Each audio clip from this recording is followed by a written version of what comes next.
երկարաձգման որոշում կար եւ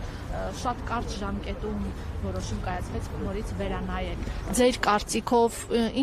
ինչը փոխեց այդ կարճ ժամկետում։ Նախ ներողություն, ձայնս կտրված է մի քիչ։ Տեսեք, միակ պատճառը ժողովրդական ճնշումներ։ Ես դեռ ամբողջ ծավալով չեմ ծանոթացել ինչեր են կատարվել, բայց բոլորը վրդովված էին ու ակնհայտ էր, որ ստեղ կատարվում է ապօրինություն։ Ցավոք սրտի միայն իմ մասով չի դա կատարվում։ Ուղղակի հավանաբար եւ սերը հաշվի առնելով եւ չգիտեմ ուրիշ բաներ երևի հաշվի առնելով իմ դեպքը մի քիչ աղմուկ հանեց, բայց իմ դեմքով երևաց, թե ինչպիսի դատավարություն է այստեղ կատարվում, հնարավոր չէ մեկ շաբաթ առաջ ես լինեի շատ վտանգավորած, մի շաբաթ հետո այդ վտանգը այնքան կորեր, որ ինձ վարչական հսկողություն տան, այսինքն այդ աբսուրդ է ու ամոթի զգացում չունեն այդ մարդիկ այդ որոշումը կայացնող, հիմա մտածում են ես պիտի շնորհակալություն հայտնեմ, որ նման որոշում են կայացնում, ոչ, ժողովուրդը ճնշեց, նստացույց արեցին, գրեցին բոլորը, դրանից հետո մի քիչ, չգիտեմ, ակցիաներ են արել ինչ-որ, ես անկեղծ ասած դեռ ամբողջ ծավալով չեմ ծանոթացել ինչ են արել, բայց այնքան ակնհայտ էր, որ այստեղ ապօրինություն է կատարվում, որ ժողովուրդը ընդվզեց, ու այդ ընդվզումը լրացնելու համար մարդիկ որոշումը մի շաբաթվա ընթացքում փոխեցին, զուտ էդ է, ուրիշ բան չկա։ Տեսեք, բայց կարծիք կար, երկու դեռ անազատության մեջ եք, նշում էին, որ ձեզ կալանավորել են այն պատճառով, որովհետև կան քաղաքական դրդապատճառներ։ Ինչ կասեք դրա մասին։ Նշում էին, որ օրինակ Վահագն Ալեքսանյանի մայրիկին եք վիրավորել եւ դա է հենց պատճառը։ Դուք ինքներդ էլ դատական նիստերից մեկում ակնարկեցիք։ Տեսեք, ինձ ասել են, որ դա է պատճառը հիմնական ու որ ԿՊ-ից մարդ կա, ով կուրացիա անում այս գործը ու դա Վահագն Ալեքսանյանն է եւ միջադեպ եղել է իր մայրիկի հետ, հավանաբար դա էլ էր պատճառը։ Հետո Իգոր Սարգսյան մի ճիշտ բան ասեց նիստի ժամանակ, ասեց Լիդիային մեր դեմ որպես զենք մի օգտագործեք։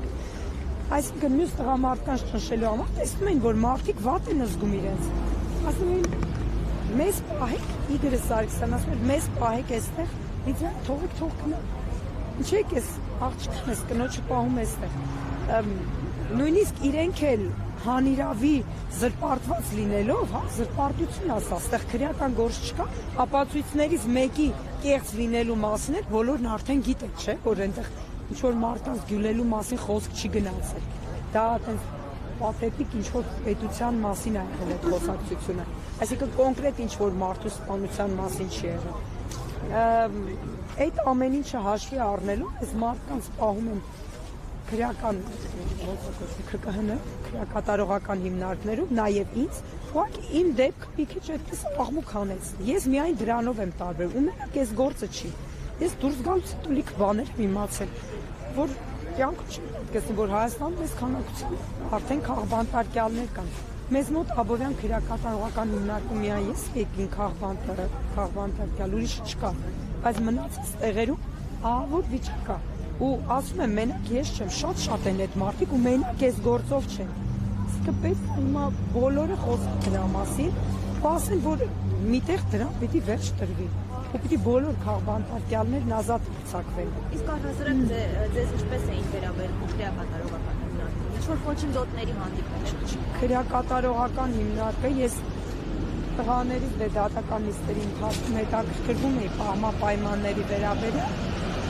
Ոնց հասկանում եմ Աբովյանը բավական լավ է։ Մնացած տեղերում միջատներ կան, ինչ-որ sense տարօրինակ բաներ կան, մեզ մոտ շատ լավ վերանորոգված տարածք է։ Աշխատակիցները, եթե դու նորմալ վերաբերմունք ես ցույց տալիս, իրանք նորմալ են։ Նույնիսկ այն ամենավատ իրանց պահող, չգիտեմ, անկարգ կալանավորների նկատմամբ այնպես չի, որ ինչ-որ վատ վերաբերմունք կա, խնդիր չկա։ Ուղղակի ինչքան ուզում է այնտեղ լավ լինի, դա բանտ է։ Իսկ եթե այդքան լավ տեղ է, թող այդ որոշում կայացնող գնա այնտեղ ապրեն իրանց ընտանիքներով։ Դա բանտ է, բանտում ես դու գտնվում որոշակի հսկողությամբ։ Մենակ այն երկաթյա դուռ առավոտյան 7-ին, որ բացում են, ասենք զրնգալով, ասենք մարդու վրա հոգեբանորեն ազդում է։ Լիդիա, եւ քանի որ այս գործից առանձնացված մի մաս էլ նախաքննական փուլում է եւ այդ ահաբեկչության պլանի այսպես շուրջ փորձում են փաստարկներ եւ փաստեր ձեռք բերել վարույթ իրականացնող մարմինը եւ այդ ահաբեկչության այսպես ասած պլանը ձեր տնից են արգրավել, կհիշեք, հասցրել եք, այսինքն հասցրեցիք ուսումնասիրել, դուք այդ նպատակով էիք տարել եւ ինչ էր դա, ինչ իրենից կարող էր պլան ներկայացնել, այն էլ ահաբեկչության։ Տեսեք, մեր տնից հայտնաբերած ենք ահաբեկչության պլան չէ, ժողովրդական անցման պլանն է, որ մեր կալանավորման նախորդ օրը հրապարակվեց, երբ այդ հրապարակում եղավ, արդեն մեզ համար պարզ էր, որ իրանք ուզում են այդ բոլոր մարդկանց կապել իրար, որովհետև այնց անհավանական բաներ ա գրած, այնց մարդկանց ա իրար հետ կողքի դրած, որ այդ մարդիկ երբևէ նույն տեղում չեն կարող լինել։ Ու մարդը այս դաշտում գտնվող հասկանում է, որ այդ մարդիկ միևնույն վայրում միաժամանակ չեն կարող գտնվել։ Միևնույն process-ի մեջ, այսինքն դիտավոր է բոլորից այս մի հատ կաշայով հավաքել են միտեղ, ուզում են մի հատ մեծ կաշա սարքեն, իբր մեծ դավադրություն ա եղել, իրենք էլ մենք էլ չենք հասցրել ահաբեկչություն գործել, որովհետև իրանք կարծել են կանխեն այդ ամեն ինչը, ես շուտ են ձերբակալել։ Այդպես ես կարդացել եմ այնտեղ, ինձ թվում է լուրջ մարդ ցանկացած դա կարդացող կհասկանա, որ ուղղակի անհեթեթություն է։ Իսկ այսօրվա ինչ է կարծում, օրինակ Շարբացյանի Ազատ Կարծակին, որովհետև վերջինս անչափահաս երեխաների հայր է։ Իսկ մյուսներն էլ են անչափահաս երեխաների հայր, ուղղակի Մովսեսին կալանք տվեցին, ոնց որ նաև ինձ։ Մովսես, տեսեք, ես մի բան ասեմ, քրեակատարողական հիմնարկում լինելով մի բան եմ հասկացել, այնտեղ շատ մարդիկ հայտնվում են այն պատճառով, որովհետև իրանք նորմալ ընտանիքներ չեն ունեցել, նորմալ ընտանիքներում չեն մեծացել։ Շատ ցավում եմ այդ առումով, որ իրանք հայրական ընտանիքն է նորմալ եղել, ոչ էլ